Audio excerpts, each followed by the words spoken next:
Adaptations have been popular lately, including television show adaptations of video game franchises. Just within the last few years, there was Halo, The Last of Us, Fallout, Like a Dragon, and Devil May Cry. These were all done by different studios for different networks and with different showrunners, so there's not a ton of overlap going on. You would think these shows would cover a wide range of approaches regarding how they adapted the source material, right? Kind of. Fallout decided to take a safer route by creating new characters and stories in the already existing universe of Fallout. The show is not a direct adaptation of any existing game story, and this ended up working out great because it received incredible reception and success.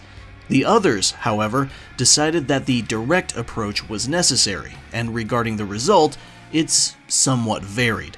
By that, I mean The Last of Us had a strong first season, but a more divisive second season, repeating history here, and the others, well, despite Devil May Cry being animated and the other two being live action, all three of these shows share one key trait within their DNA. They are egocentric adaptations. Now, what do I mean by that term? Frankly, they are adaptations that deliberately try to avoid faithfulness to the source material, and the reasons why could be any number. But the most important trait of an egocentric adaptation is that they give off the demeanor, the vibe of being created by someone who sees the source material as something less than, at least in comparison to their own ideas. An egocentric adaptation looks at the source material and says, I can do something way more interesting. In the absolute worst case, when you watch an egocentric adaptation, you might detect a tinge of resentment or disdain for the thing it's adapting, as if the source material is something that needs to be fixed instead of just adapted. Now, to be fair, sometimes that feeling is accidental, and it's not what the creator of the adaptation wanted viewers to feel. But the deviations from the source material run so deep, and most importantly, contrary to its original incarnation, it might be hard to not feel it. To clarify further, not every adaptation that makes changes is automatically an egocentric adaptation. Sometimes changes are mostly surface level, and most of the property's core identity is still intact. An adaptation can make pretty big changes while still being generally faithful to the source material's underlining ideas, or at least its tone. Like the first Jack Reacher movie starring Tom Cruise. It was a solid action film and features Tom kicking a ton of ass. But if you read the books, then you know Tom is simply not the Jack Reacher that's described in the source material. Not by a long shot. Similarly, I actually really like the Constantine movie starring Keanu Reeves. It is absolutely not a faithful adaptation of Hellblazer, but it's a really entertaining movie, and you can clearly see the influences. As drastic as its changes are, particularly in regard to the character of John Constantine himself, the film doesn't give off the vibe that it resents or looks down on the comics, or insists its own ideas are inherently better. In fact, it feels like the movie loves the world of Hellblazer and feels that it should be explored as much as possible, which I agree with. Plus, it has the coolest depiction of Lucifer in all of live-action media. Shout out to Peter Stormare. The primary change that egocentric adaptations make is thematic ones. Themes are the core identity of any story, and to go so far as to completely change those themes is a massive decision. It's the first and biggest step in showing the world that you think your themes might be better or more fitting than the themes of the source material. So you're going to graft the source material's setting and characters onto your themes to deliver them. Most adaptations don't mess with the skeleton of the story, but egocentric adaptations immediately try to dig it out, and sometimes they're as subtle about it as a cinder block to the head. I do want to make it clear though, not every egocentric adaptation is automatically bad art. Even though being called egocentric is typically an insult, this isn't strictly a pejorative term. Believe it or not, there's some egocentric adaptations out there that are still good art. I would say the most popular and obvious one is probably Stanley Kubrick's The Shining. It's commonly called a great movie but a bad adaptation, and for good reason. Kubrick took some major liberties with that story, and that's still putting it lightly. He changed the themes and focus of the narrative so deeply, it's basically only The Shining in title and the name of its characters. That's it.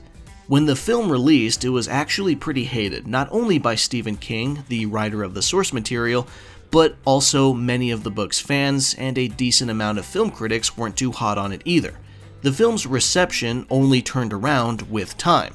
So again, it is possible for an egocentric adaptation to still be good art, but how many people making these egocentric adaptations are actually on the level of Stanley fucking Kubrick? Not many. So, if you're going to make one, at least have the vision and talent to pull it off. Books have always been the main targets of being adapted because, well, they're books.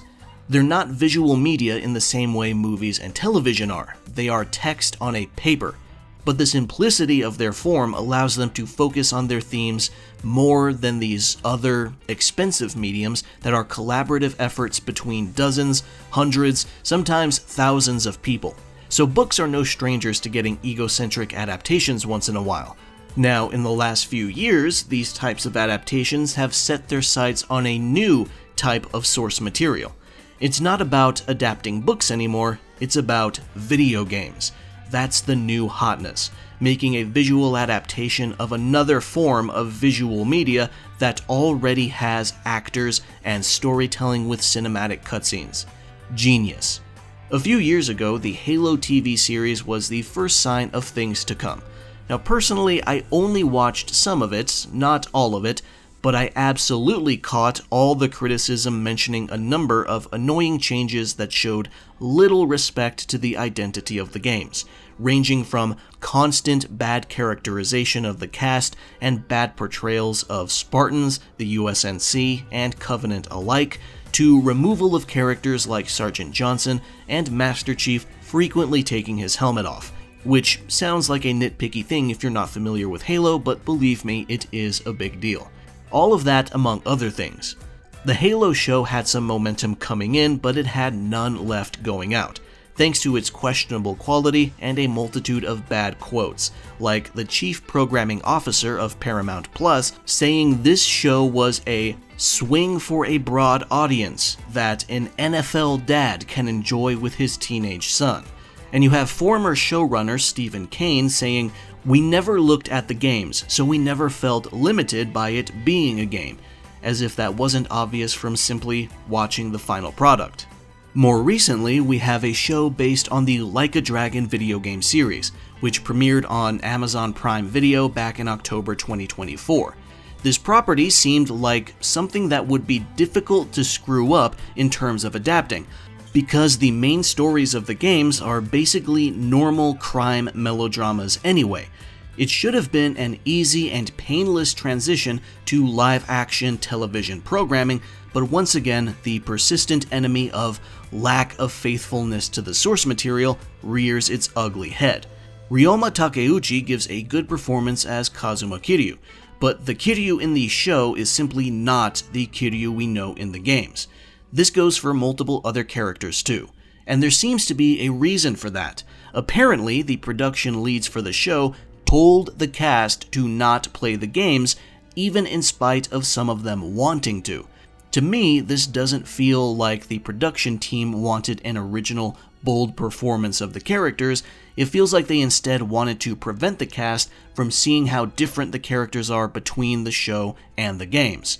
If I were to summarize everything that's off about the show, it would simply be, it feels like someone in the entertainment business in Japan had a very average crime drama script they wanted to get off the ground and stumbled onto a chance to make it, but only if they changed some things around to turn it into an adaptation of these games. It feels like the show is a totally unrelated property with the Like a Dragon name slapped onto it. But the main reason why I decided to make this video is Devil May Cry, the Netflix animated show. I was interested in it at first, but when the show finally premiered and I noticed people immediately commenting on how different it was from the games, I was content to just leave the show alone and avoid it. But what changed my mind is the comments made by the showrunner Adi Shankar, who also devised the show's story, after the show was released. In a sit-down interview with pro wrestler Kenny Omega, Shankar made a very suspect comment, stating that he was disappointed that Devil May Cry 5 released because he wanted to receive credit for reviving the franchise with his show. Numbers-wise, eclipses everything else. Yep. But I'm passionate about Devil May Cry. Like, I love this thing. Yeah. And I love this niche thing. That's the most important thing. And now thing, I can yeah. take it and hopefully blow it up to a point where I can expand it and there'll be more of it. Yep. Right? So, and I didn't know that there was a Devil May Cry 5 coming out. You didn't know? No. Wow. I got actually unhappy when they so I signed the deal and I'm like, yeah, great, I'm doing it. And then they're like, good news, we have Devil May Cry 5 coming out. Were you hoping to play it before doing your adaptation? Is that what you're saying? Or just... No, I actually thought the franchise was dead. Oh, I got you. This was my thing. Like I liked Dino Crisis. I see. And I thought I was bringing this thing back, and I'm like, oh, this is like a modern fucking thing. Like this is ongoing. Then I should have done Street Fighter. Now, for those unaware, the deal between Capcom and Shankar's production company was announced back in 2018, before DMC5 launched. According to him, he signed the papers without knowing the game was coming, and his intention was to take the IP, which he believed was dead, and give it a boost in popularity again. He wanted a dormant franchise to bring back and get credit for being the guy who did it. As you can see, the phrase egocentric adaptation has multiple applications for this show specifically. Now, to be completely fair to Shankar, he did give his side of things by elaborating further on these comments he made when talking to Kenny. It's a little lengthy, so I won't read the entire thing, but for convenience, I will read the crucial part aloud. The full message will be on the screen, so feel free to pause and read if you need to. On Twitter, he states, "I'm an OG DMC1 fan. I don't love sudden change, and in that moment in 2017, I wasn't even sure I would like DMC5. I ended up loving it. The RE engine look initially threw me, but the game was excellent. So when I said I was unhappy, I wasn't criticizing the game. I was reflecting on the shift in what I thought I had signed on to do. I thought I was helping bring something beloved to me back from the dead. Instead, I realized Capcom was already revitalizing it as a full-blown AAA franchise. As a DMC fan, that's a win. As a producer, it made me reevaluate how I use my time and energy. I don't chase massive IPs.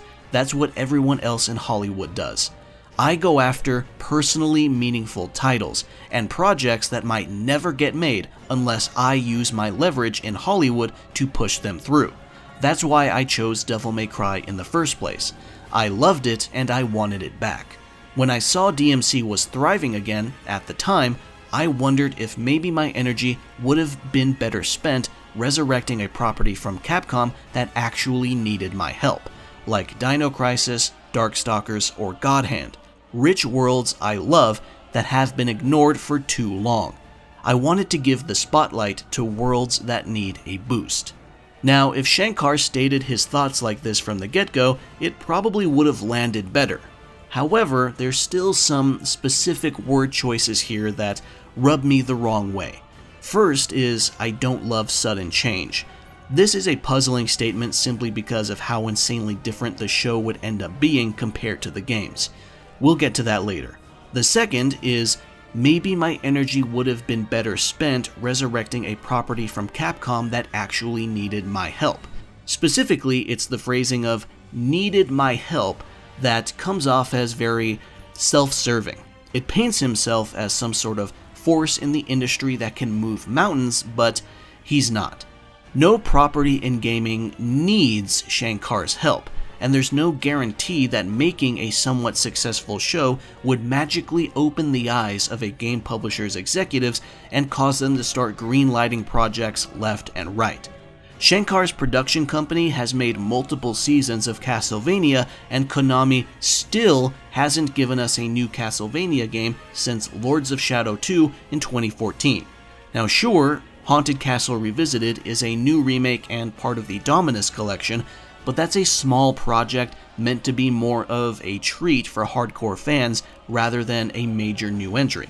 If Shankar's company makes an adaptation and a new game for that franchise is announced only a year or two later, chances are it was already going to be made regardless of the adaptation's existence.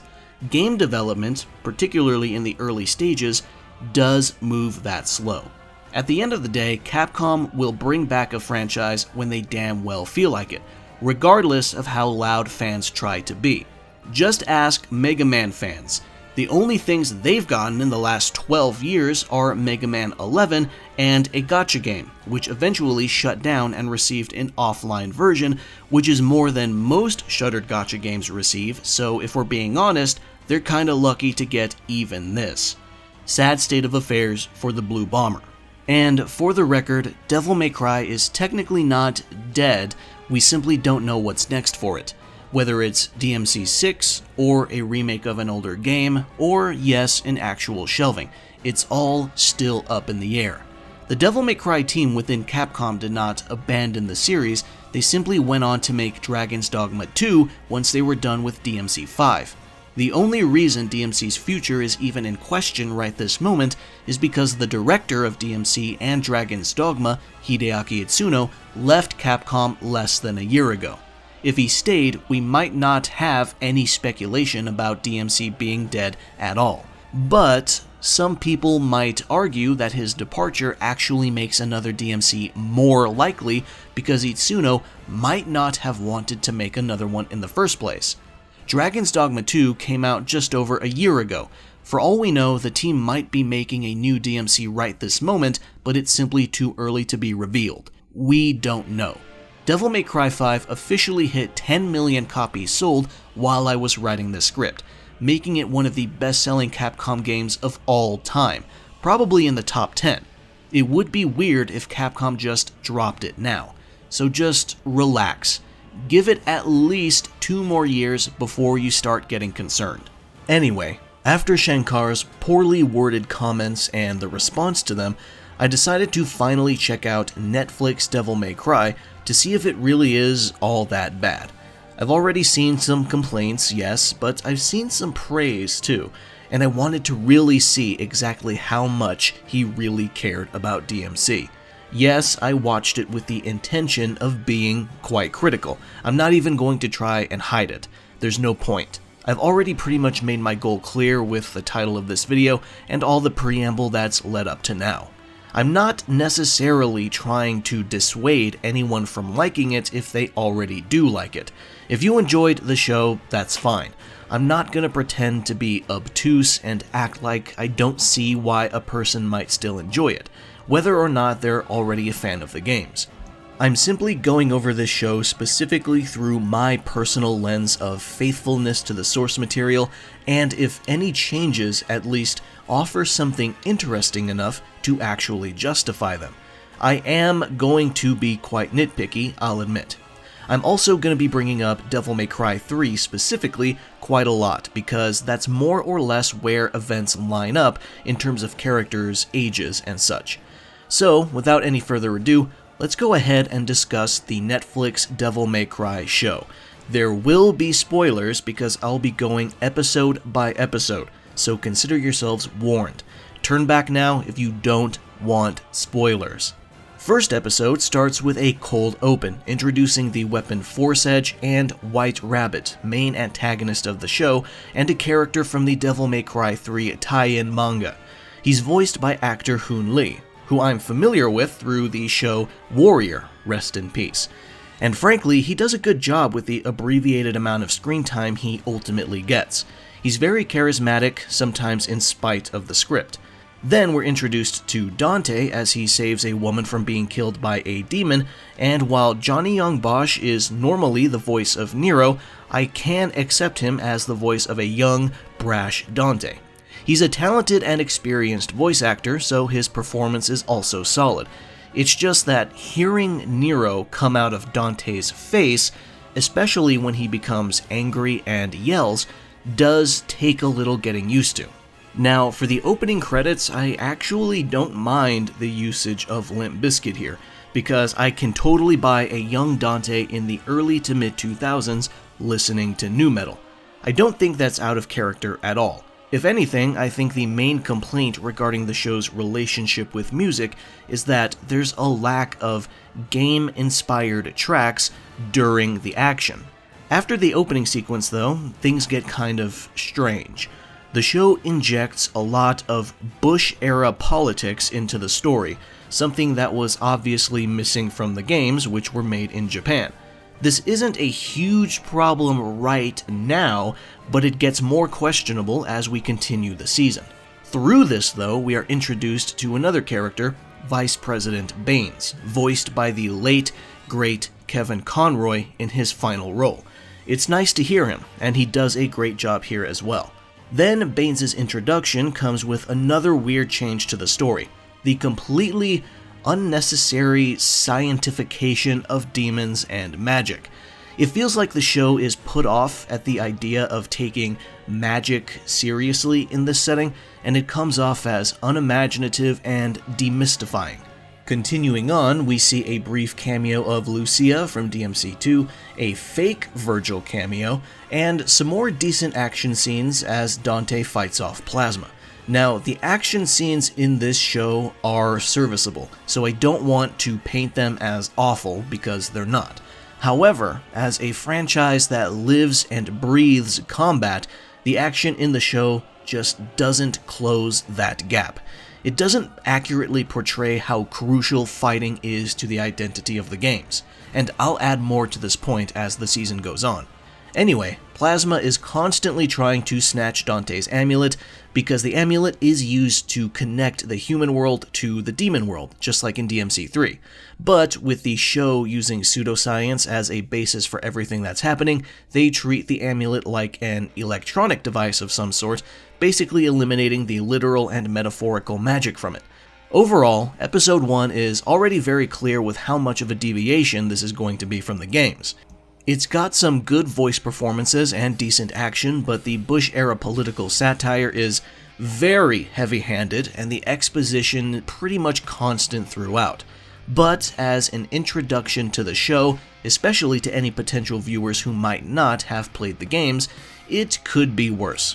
I know some people might say DMC3 also started with exposition because of the lore summary narrated by Lady, but once the story actually starts with Dante in his office, things unravel a little more naturally from there. Second episode, we are finally introduced to Show Lady, who is a member of Darkcom, a government task force that specifically deals with demons, so basically she's a cop, which is an odd change to her character because she was simply a young woman on a revenge mission in DMC3. Being a straight-up cop completely changes the dynamic and context of her developing relationship with Dante, and makes her seem like much more of an antagonist at first rather than a potential ally. It paints her in a bad light right off the bat, as opposed to just a mysterious one. It puts the writers in a position where they have a steeper hill to climb to make her as likable and interesting as the game does, which leads us to another odd change to her personality. She just can't stop swearing for some reason. Every other sentence, she's gotta slip in a shit or fuck, and not once does it ever feel natural. She sounds like a 15-year-old in her rebellious phase, which, funnily enough, would be more fitting for Video Game Lady, who is not supposed to be a professional, but Video Game Lady still sidesteps such an attitude and manages to be a bit deeper than that. It feels like they just took Lady's abrasive demeanor from just her first few scenes in DMC3 and amplified it for no real reason. Later in the same episode, we get another difference that means something to the game players. In this episode of the show, there's a cutaway from the action to Lady, who gives a quick recap of the story of Sparta. So this episode continues the constant exposition problem of the previous one. But she tells this story in a very dismissive and somewhat insulting way. The exact quote is, "He was a demon knight, whatever that means, big bad warrior, blah blah blah," and she goes on talking like that. She's incredibly blasé about it, as if this story doesn't concern her, which it obviously does. However, in the very opening of DMC3, she does the same thing, leading to the story of Dante and Vergil and their bitter rivalry. But she does it with a level of interest, or even reverence, because it's a folk tale she was told and fascinated with as a child. She knows this story is important to the very world she lives in, and gives it that weight. You've heard of it, haven't you? The legend of Sparta? When I was young, my father would tell me stories about it. Long ago, in ancient times, a demon rebelled against his own kind for the sake of the human race. With his sword, he shut the portal to the demonic realm and sealed the evil entities off from our human world. But since he was a demon himself, his power was also trapped on the other side. I never believed it. I thought it was just a child's fairy tale. But I discovered that this so-called legend wasn't a myth at all. Sparta existed. This difference is only a tiny part of their respective media, to the point where people who never played the games might think I'm being extremely nitpicky, but this inadvertently ends up being a very good summary of show lady versus game lady and their different characterizations. But the problems with episode 2 don't stop there. The biggest issue is the end, where it's revealed that Dante doesn't even know he's half demon, nor does he know he is Sparta's son. Earlier, in a fight against human assailants, he dodges bullets and gets shot point blank in the torso with a shotgun, and he heals pretty much instantly. And apparently he's simply been living his life, never questioning these insane abilities. The real reason why this is bad, though, is because it completely throws out the core of his character in the games. In the games, Dante has always known that he's half demon, and he's always made the active and conscious effort to embrace his human side. It's a choice he makes every single day, even when he's at his lowest. Game Dante was always aware of the fact he is a son of Sparta, and he uses this as a reason to protect humans. By removing this quality from him, Show Dante is now just a weird dude who decided to fight demons for fun, which would have been totally fine for a different and original character, but since it's Dante, it completely removes everything about his motivations from the games. It's also the crux of his relationship with Vergil, who refuses to accept his human side. And as the cherry on top, even though Show Dante doesn't know his own origins, other characters do, so you have a scene where Lady basically tells Dante about himself. It's ridiculous. The implication here, intentional or not, is that Eva, Dante and Vergil's mother, never even told her children their father's name, despite him being the single most important being in the entire DMC canon. And after Lady tells Dante about himself, she captures him, which is one of many instances of how insanely nerfed Dante is in the show. Overall, Episode 2 still has some decent action, but to anyone who is a fan of the games and enjoys their story, the writing is starting to slip further and further away. The third episode starts off by diving deep into Lady's background, which is different from Game Lady's, of course. Raccoon City gets a name drop, meaning Resident Evil is in the same universe as Netflix DMC, which is pretty amusing. Eventually, the action kicks up again, and we see the return of Plasma and some more enemies from the games, including Agni and Rudra, who have their heads for some reason. I understand that's probably a creative choice to make their designs less jarring to anyone who hasn't played DMC3, but Agni and Rudra are not actually the demons holding the swords. They are the swords themselves, and having the demons be the swords is still an interesting twist that makes them more than just basic, big, scary red and blue guys. There's also Echidna from DMC4 and Cavalier Angelo from DMC5, who look more or less the same, which is nice, though Cavalier Angelo shouldn't exist yet because he was made by using Trish as a core. But seeing them all together at once makes them look out of place. Like, even if you didn't play the games, it is incredibly obvious that they are all from different ones. I do appreciate the throwback, but I think it would have been better to just stick to more aesthetically similar enemies. Now, all of these foes ambush the transport with Dante to obtain his amulet, and another strange creative decision pops up. Lady is somehow able to single-handedly fight all of these demons to a standstill, which is insanely overpowered for where she's supposed to be at this point. I wouldn't even buy young DMC3 Dante pulling this off, let alone young, foolhardy DMC3 Lady. She is very capable in the games, yes, but she absolutely comes nowhere close to ever outshining Dante in terms of raw power.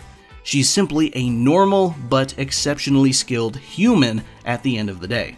This whole sequence in the show makes everyone except her look totally useless, especially Dante, who's only being stopped by a pair of handcuffs. After he's freed though, by someone else, not because he broke free, a chase sequence begins, and the really rough-looking 3D animation pops up, and it really undermines the otherwise decent-looking 2D animation the series has had so far. This isn't a problem exclusive to this show. Other animated shows have opted for mediocre 3D in lieu of more difficult 2D for certain action scenes as a cost-cutting measure, but understanding the reasons why doesn't make them look any less worse. The episode ends when a bomb in Dante's neck, planted by Lady because she needs to be significantly more ruthless and violent than her video game counterpart for some reason, goes off right when he's about to shoot White Rabbit. Episode 4 starts off with a flashback to Dante and Vergil as absolute nightmare children, which is honestly not too bad. I don't think it's that much of an exaggeration of what the games imply they were like. We also see Lady's strike team finally do what we expected them to do this entire time: die. Because any human not named Lady has been more or less completely pointless to the story so far. Her team has contributed nothing for 4 episodes besides some neat character designs inspired by Captain Commando. However, I think there is one other thing to discuss about the violent nature of their demise. The show is very, very indulgent in its blood and gore, which normally isn't a big deal. I don't mind gore at all in my games or TV shows.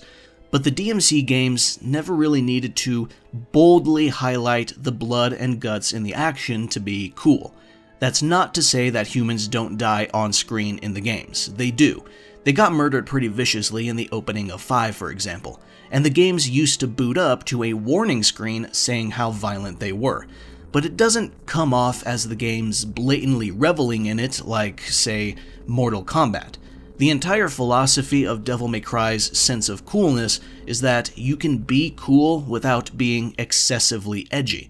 Throwing this philosophy away is why many fans hate the story and characterization in the Ninja Theory reboot game. It tries way too hard to be cool, and thus is not cool as a result. And now, 12 years later, the show is doing the same thing with a ton of indulgent gore and Lady's potty mouth. To me, these come off as an extremely cynical interpretation of DMC's stylistic school of thought. Moving on, White Rabbit continues to try to get Dante to activate his Devil Trigger, actually saying the phrase Devil Trigger out loud, which comes off as kinda corny. No one in the games ever actually says the phrase Devil Trigger out loud, so it is kinda lame to hear an adaptation say a game mechanic name aloud when the game itself never did that. It's also really weird and grating that other characters continue to know more about Dante than Dante himself. It feels like more and more of his agency is being taken away with every line of someone else telling his life to him. As more episodes come and go, Dante looks more and more weak and ignorant instead of less. The dialogue also continues to become more and more on the nose. The episode makes 2 major changes to the world of DMC. First, it changes the motivations and backstory of Sparta, and second, it changes the very nature of demons. And these things are pretty much tied together in how they dramatically alter the themes of Devil May Cry. In the games, the vast majority of demons, not all of them, but many of them, are basically ontologically evil. The only real exceptions are the very intelligent demons who are capable of some type of code of honor, or at least cutting deals for their own survival. In the show, in an effort to fully live up to the Bush-era War on Terror allegory, which is done so much better in so many other stories at this point, the so-called demons are now a healthy mixture of those evil entities and basically normal people with horns, who seek asylum in the human world to get away from the horrible state the demon world is in. This plays into the backstory of Sparta, who is now framed as a selfish coward who abandoned the demon world and locked his fellow demons away to deal with their own shit while he vacations in the human world. Now again, this might be a fine characterization in an original property, but in DMC, it completely goes against the core identity of the setting. In the games, Sparta is the one who manages to overcome his inherently evil nature as a demon to switch sides and protect the humans, who could not protect themselves. Sparta was an extra unique case of a demon developing empathy for humans to the point where he abandoned his station as the right hand of Mundus, the Emperor of Hell. It's a transformation that only he and very few others across all the canon media are capable of. So, by taking that special quality and making it so that normal demons are empathetic beings too, his transformation, fight, and sacrifice isn't so special anymore, and thus, Dante and Vergil have no family legacy to really live up to. Now they are just the sons of a guy who was just lucky enough to get on the last chopper out of Demon Vietnam. By making Sparta less special, Dante and Vergil are less special too, because the crux of their personalities and motivations are tied to who their father is. Oh, but wait, they don't know who their father is in the show, so I guess that's a non-issue now, thus rendering this whole recontextualization of Sparta's sacrifice kinda pointless to begin with. There's just no use in making the legend of Sparta so ambiguous. It's the first brick that the story is built on. The first game literally starts with Sparta's tale, and the show still mishandles it.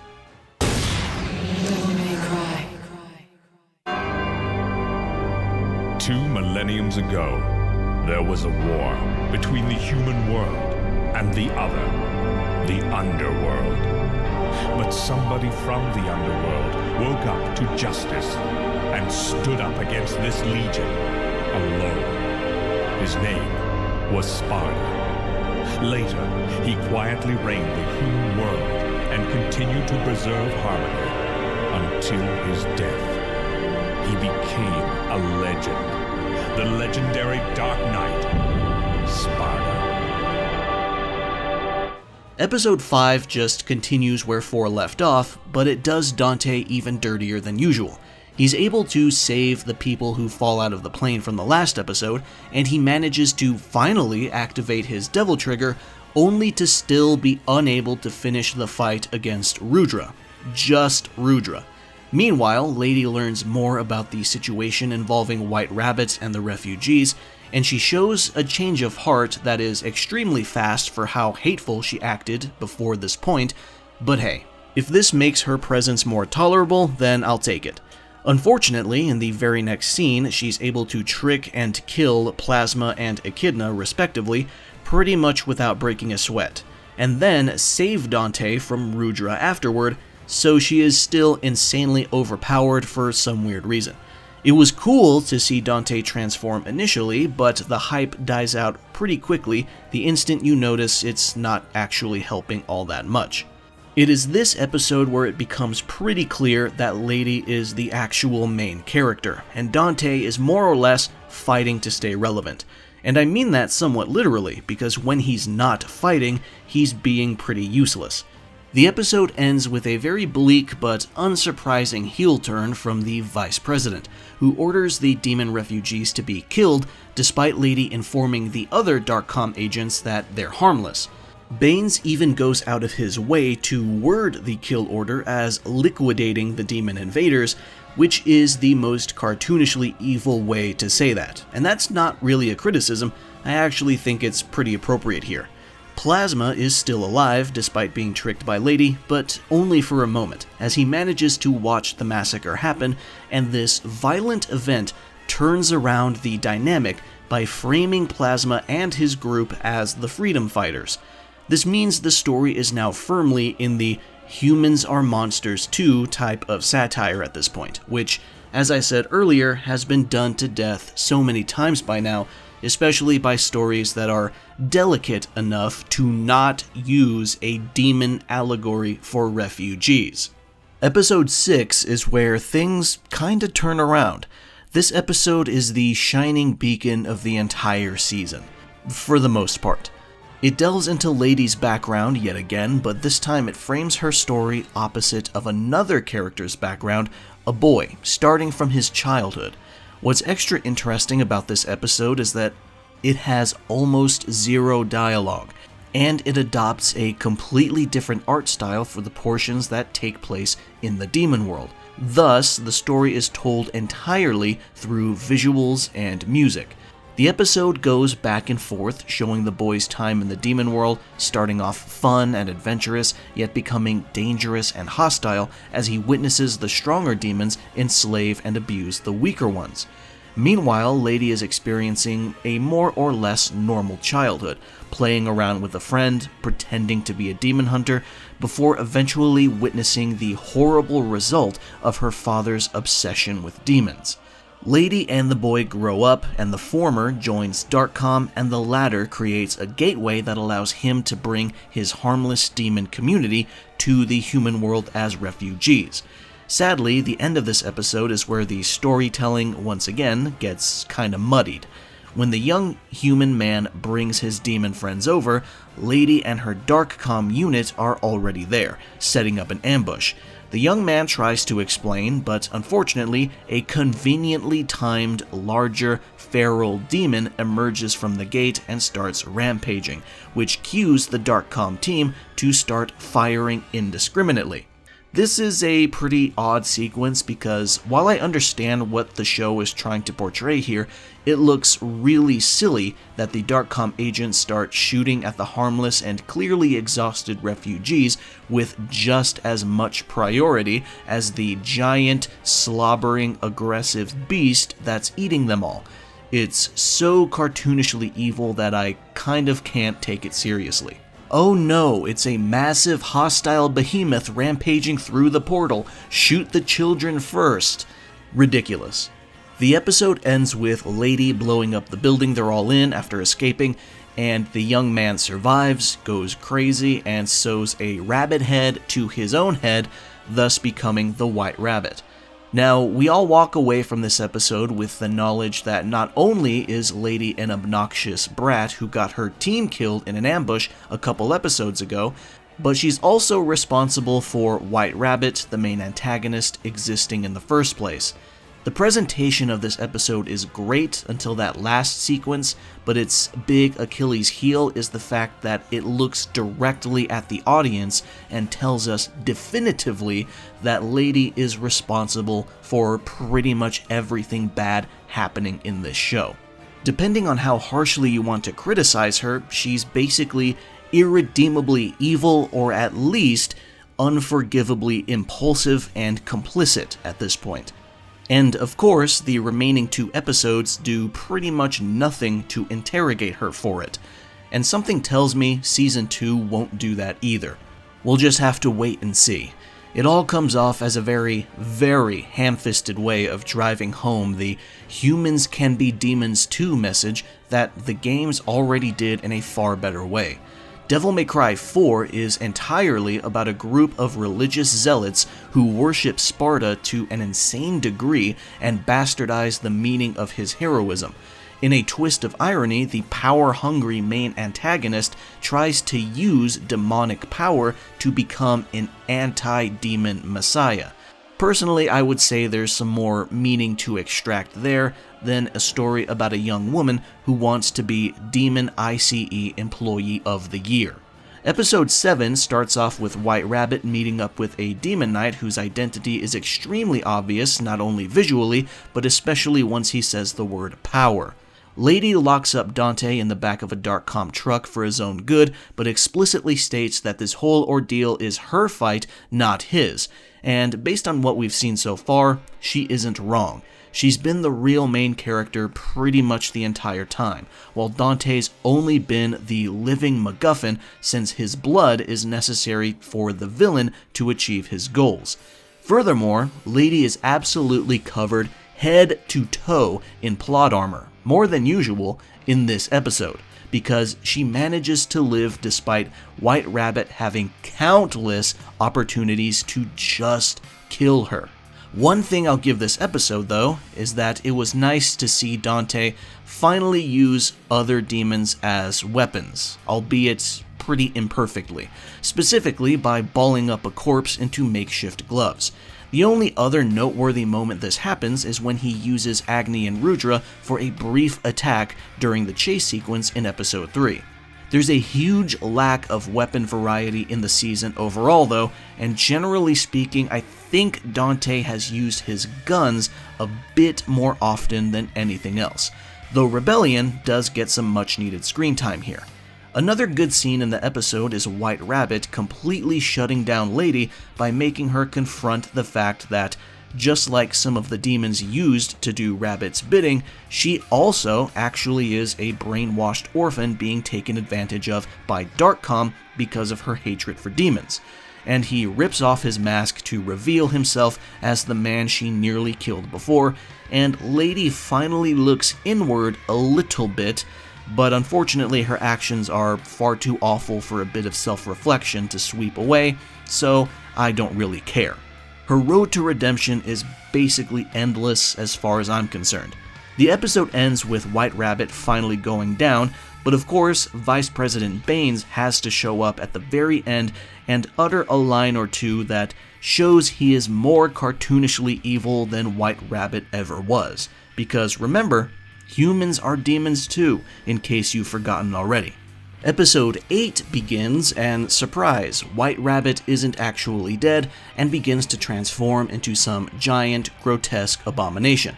We get some more evil monologuing from Baines. Transformed White Rabbit crashes the party, absorbing the Force Edge into his arm, and eventually using the amulet to transform it into the Devil's Sword Sparta to open a huge gateway into the demon world, but with Dante hitting Devil Trigger and help from Lady, White Rabbit is actually, truly defeated this time. It's not a bad final fight, though I must admit it's funny that the least interesting enemy in this whole season is Transformed White Rabbit, the only original enemy in the whole show that isn't in any other DMC media. He has the story-related purpose to be the final boss, but he doesn't have the aura. He looks like a disposable Resident Evil boss instead of a memorable DMC badass. But either way, episode 8 is a pretty okay ending to the season. Until, yes, it's a bit of a pattern here, Vice President Baines orders a complete invasion of hell with Green Day's American Idiot playing in the background, because in case you were still hesitant to believe the political satire was about the Bush era, we get to see America invading hell for oil while one of the most popular Bush-era pop-punk songs is being blasted. And when I remember the title of this show is Devil May Cry, it all becomes one of the most groan-worthy, tone-deaf things I've ever had the displeasure of watching. I can actually picture in my head Shankar watching this sequence once it was finished in production and genuinely praising the genius of it all, predicting the impact it'll have on the IP, salivating at how much praise he'll receive for such deep, cutting, original commentary. It's almost sickening. But it still doesn't end there, because why would it? After the dick tease in episode 1, we finally see him, the real Vergil. He infiltrates the Ouroboros detention facility, so we're entering DMC2 territory now, and he frees a bunch of detained demon refugees. Now, it's questionable enough that the show blows its load by introducing Vergil with a judgment cut, but it goes the extra mile to completely reverse the entire premise of his character in mere seconds. The idea that Vergil would rescue literally anyone is antithetical to who he is in the games, at least until the very, very end of DMC5, as well as the idea that he would ever praise Mundus for anything. So I can only assume he's being controlled by Mundus, and that'll probably be a main plot point in Season 2. At least, I hope that's the case, because this is a bigger character change from the games than Lady. He doesn't look particularly corrupted, especially since his Nello Angelo form doesn't look all that nightmarish. In fact, the show might even be implying that the Nello Angelo form is Vergil's Devil Trigger form, which would be the stupidest, most tone-deaf bullshit in the world, because Nello Angelo is the form forced upon him when he was enslaved by Mundus. The last 3 minutes of this season are just embarrassing to witness. I can hold off hope for Vergil being controlled, but the invasion of hell has got to be the fastest I've ever seen a television show go from okay to pure dogshit, and I watched Game of Thrones Season 8. With that though, we are finally finished with the season. This adaptation feels like it was written by people who only understood DMC from memes and maybe some basic Wikipedia reading. Beyond that, I still do have some other comments and criticisms to make. I mentioned earlier that Dante doesn't really interact much with other weapons besides a tiny usage of Agni and Rudra's swords and some makeshift gauntlets. But to add more to that complaint, there's just a lack of recognizable moves in general.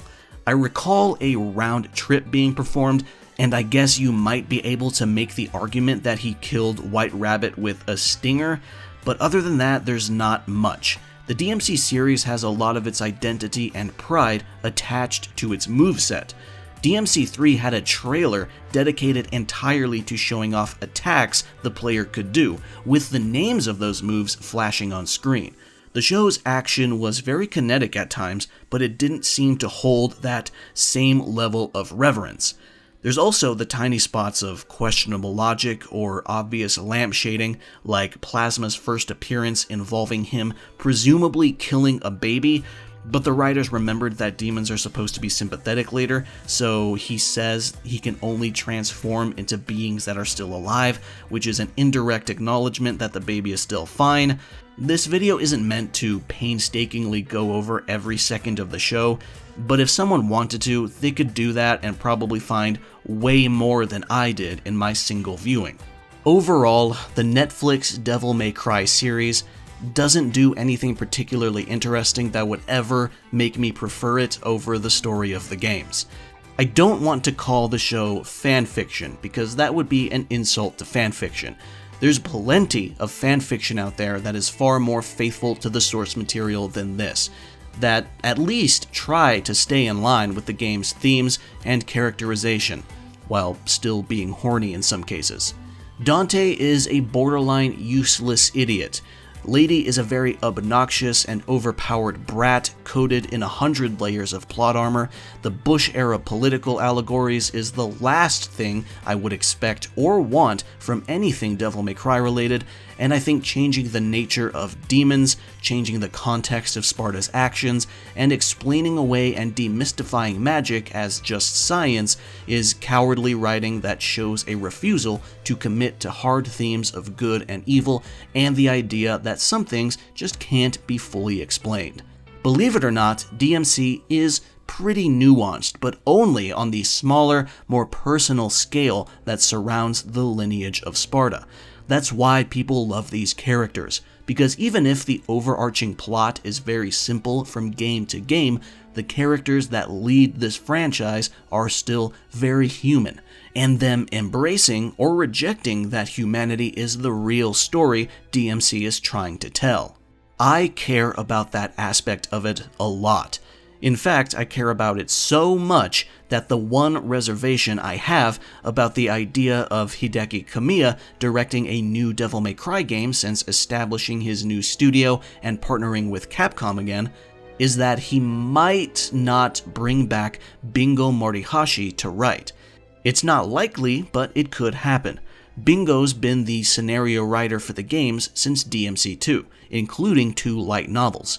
He's the man responsible for all the stuff I enjoy about these characters, and if he doesn't return for the next project, my interest will be severely brought down, even if the gameplay stays the same. I've seen some people say that the summary of their issues with the show is that it feels very cynical and mean-spirited when compared to the tone of the games, and I can see why. That alone is enough for a decent amount of DMC fans to just not like it. The DMC games have stories that are very sincere and always end optimistically. They can even be very sentimental sometimes to the point of being very cheesy, and they're not ashamed of it. But the show feels too caught up in its satire and irony to deliver that same level of sincerity, which, again, was why fans also rejected the story and characterization found in Ninja Theory's reboot. Cynicism is everywhere in media today. It's almost impossible to escape it. The one type of story that's been getting cynical deconstructions for years now is superheroes, and personally, I've grown tired even of those, especially when it feels like almost none of them are doing anything as interesting as Watchmen by Alan Moore and Dave Gibbons, or Kingdom Come by Alex Ross and Mark Waid, which are 40 and 30 years old respectively, but that's getting into a separate topic. Once again, if you already enjoy the show, this isn't me trying to change your mind. All of this stuff I'm talking about is not to say that I don't understand why a person would like the show, especially if they're not familiar with the games. The entertainment level is adequately high. The action's alright, the art style is pretty nice, the needle drops are fairly hype, the voice performances are good, and Dante is still a very fun and charismatic lead. But the 3D assets look awful, the dialogue is wildly hit or miss, mostly miss, the exposition is constant, and Dante himself feels like a side character in his own show.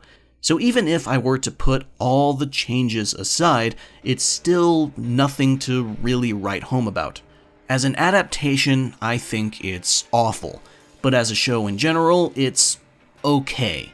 The changes from the source material don't offer any ideas that I would consider interesting enough to justify the changes in the first place. It all hinges on muddy Bush-era political satire and repetitive, ambiguous morality that plenty of other stories across all mediums have done before and better. When you make an egocentric adaptation, an adaptation that shirks the source material's themes for different ones entirely, either out of distaste or because you think you can do better, you're no longer making a direct adaptation. You're just making an original story that wears the skin of another. And for many of these egocentric adaptations, the skin is about as deep as these stories get anyway. So again, if you're going to make an egocentric adaptation, at least have the ideas and the talent to back it up. Netflix Devil May Cry has been given the green light for a second season, so the question now is, am I going to bother watching it? Probably not.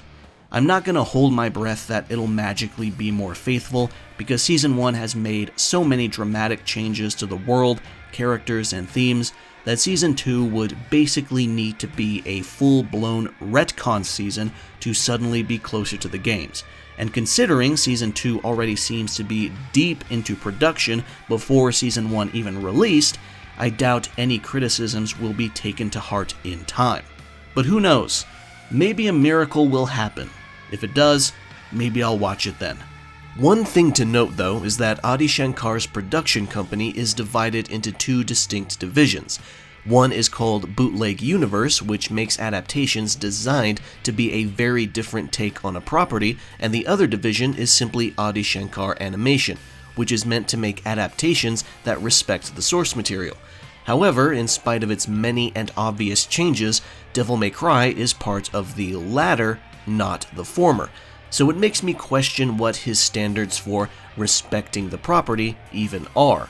And on top of that, while I was finishing up this video, it was revealed in an interview with Esquire that Shankar acquired the rights to Duke Nukem. Not the gaming rights, of course, but the rights for television, I assume. When asked what he plans to do with Duke Nukem, he gives a response that I consider to be worrying after watching Devil May Cry.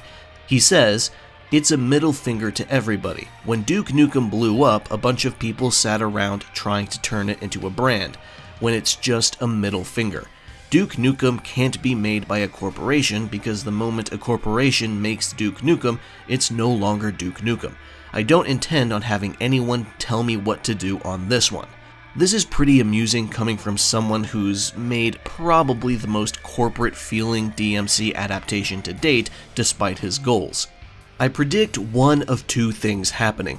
Either the planets align and Shankar's vision of Duke somehow lines up with the character, resulting in a surprisingly good adaptation, or it's just straight up worse than DMC. I feel like those are the only two outcomes.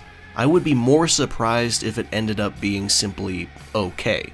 Anyways, I've said all I wanted to say about Netflix Devil May Cry. This concludes my thoughts on it. Thank you for watching, and I'll see you around.